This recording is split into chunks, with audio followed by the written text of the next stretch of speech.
Hello everyone. I want to do a sermon today. I'm in Proverbs series. I'm on chapter 11 today. I might not read every verse of it, but it says, "A false balance is the abomination to the Lord, but a just weight is his delight. When pride cometh, then cometh shame, but with the lowly is wisdom." Uh, it said, "A false balance is a abomination to the Lord, but a just weight is his delight."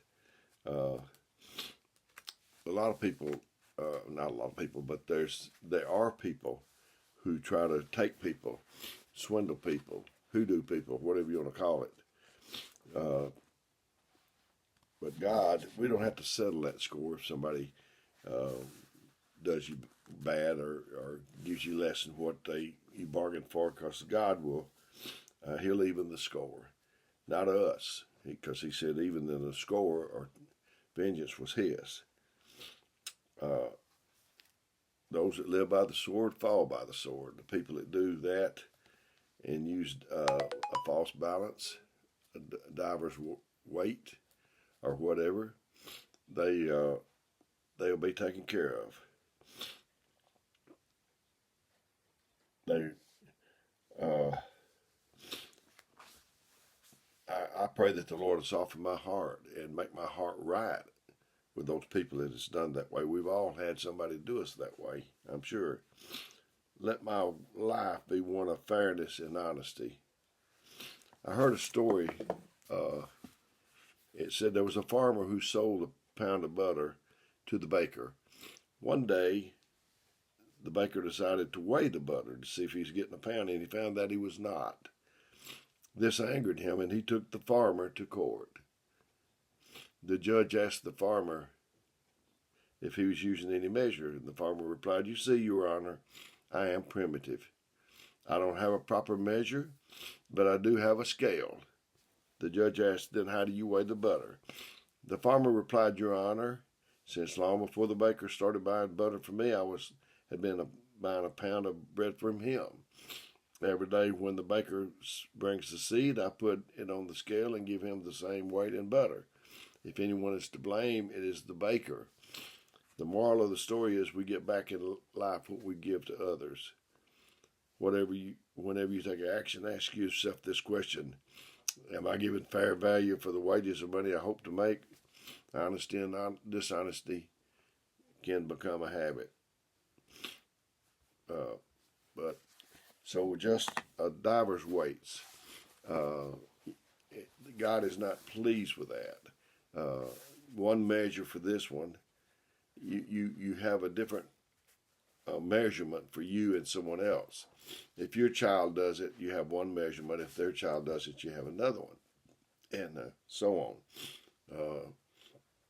I know years ago I've relayed this story before, but there was in our kitchen at church we'd have dinner, and there were some little children, and they were pretty messy, a little rowdy, and it irritated a brother, and he had something somewhat to say about it.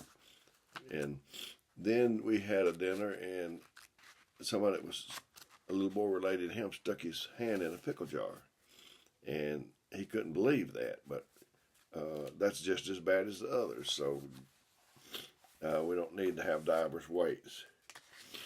I'm going to skip around here in the 11th chapter, but it says, "When pride cometh, then cometh shame, but with the lowly is wisdom. The integrity of the upright shall guide them, but the perverseness of transgressors shall destroy them."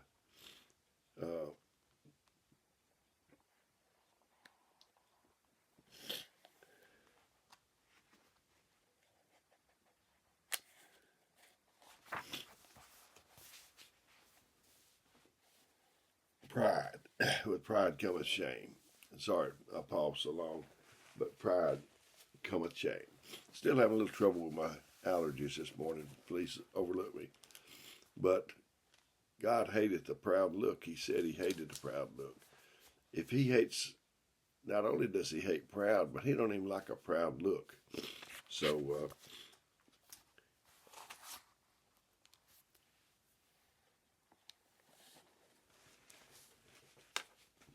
It says, riches profit not in the day of wrath, but righteousness delivered from death. The righteousness of the perfect shall direct his way, but the wicked shall fall by his own wickedness. The righteousness of the upright shall deliver them, but the transgressors shall be taken in their own naughtiness. You know, we used to play musical chairs, and when the music stopped, you know, and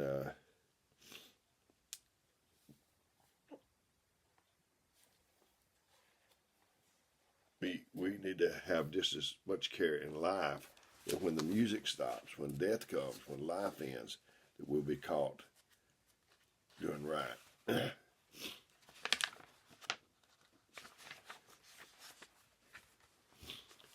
It says, when it goeth well with the righteous, the city rejoiceth, and when the wicked perish, there is shouting. By the blessing of the upright, the people is exalted, but it is overthrown by the mouth of the wicked.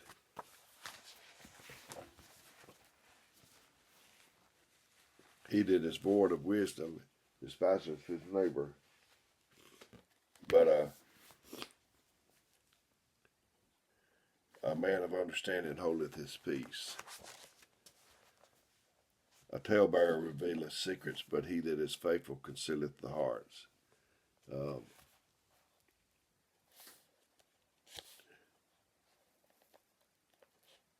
The people that have understanding, they are not so quick to jump to conclusions, and they hold their peace. And there's so much good we can do if we will only be patient and find out all the facts first.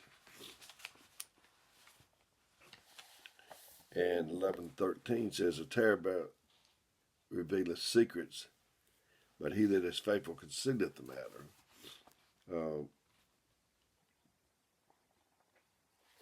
Gossip is terrible, and it hurts many people. It robs people of honor and places them in positions of mockery. Gossip could never build up, but only destroy. It casts doubts and puts others down. God favors the woman or man who keeps silence when a friend confides in them. If you're an elder or older person, somebody younger person comes to you, you need to hold your confidence. It don't need to go any further if that's what you tell them you're going to do.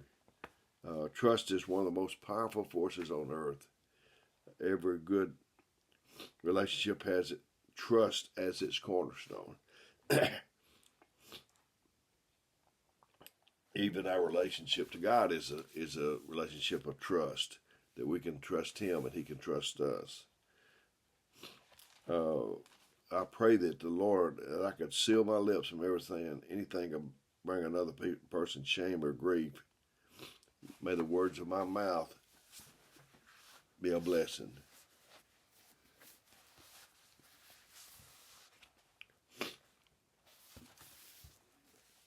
Verse 14 says, where no counsel is, the people fall, but the multitude of counselors, there is safety.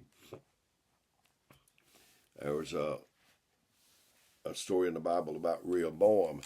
He took over being king from Solomon at Solomon's death, and he needed to know how to handle a matter, and he consulted with the older men, and they told him to be kind to those people. Then he consulted with the younger men, and they, go, and they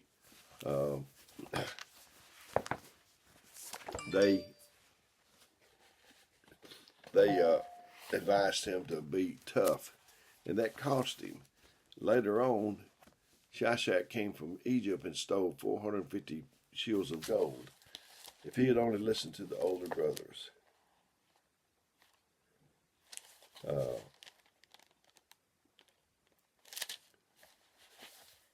It's sad where the counsel is for the people, where there are no counsel, the people fall, but in the multitude of counselors is safety.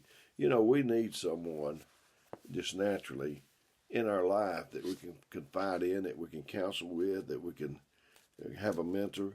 I feel sorry for people that don't have God in their life.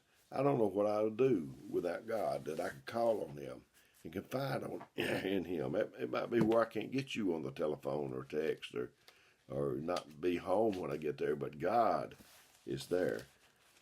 How lonely feeling it must be for people that don't have God. I need God in my stressful world.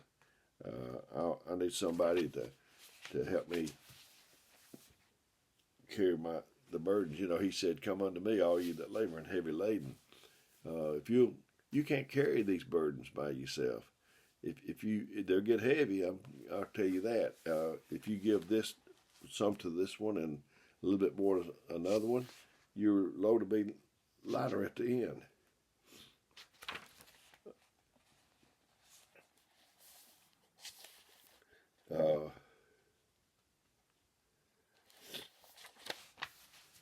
He says,